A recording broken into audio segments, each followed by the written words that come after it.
स्थानिक कौशल्य प्रशिक्षण केंद्र हे जिल्हा पातळीवर उभे करावेत. आपण बघतोय की महाराष्ट्रामधील किंवा आपल्या आजूबाजूच्या कंपन्या ह्या नेहमी कारणे देत असतात की तुमचे स्थानिक लोक किंवा तरुण हे स्किल नाहीयेत. हेच कारण दिले जाते. मग माझी महाराष्ट्र सरकारला विनंती आहे की त्यांनी जिल्हा पातळीवर प्रत्येक ठिकाणी आपले स्थानिक कौशल्य केंद्र उभे करावे.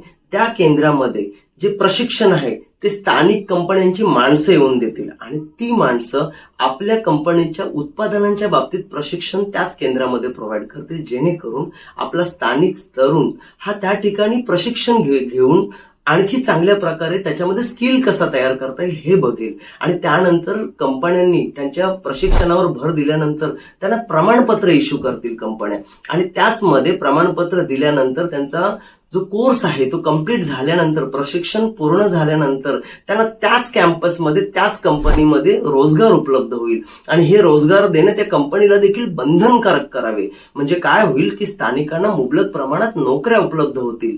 आणि अशाने काय होईल की स्थानिक कंपन्यांनी जिल्हा पातळीवर आपल्या प्रशिक्षण केंद्रामध्ये आपल्या उत्पादनांच्या बाबतीत प्रशिक्षण दिल्यामुळे त्यांना जवळचा आजूबाजूचा स्थानिक रोजगार किंवा एक कामगार वर्ग हा मुबलक प्रमाणात उपलब्ध होईल. आणि त्यामुळे सायमल्टेनियसली कंपनीचाच फायदा होईल, कारण कंपनीचा जो उत्पादन आहे तो मोठ्या प्रमाणात वाढेल. म्हणजे फायदा हा कंपनीला पण होईल आणि आमच्या स्थानिक तरुणांना देखील होईल.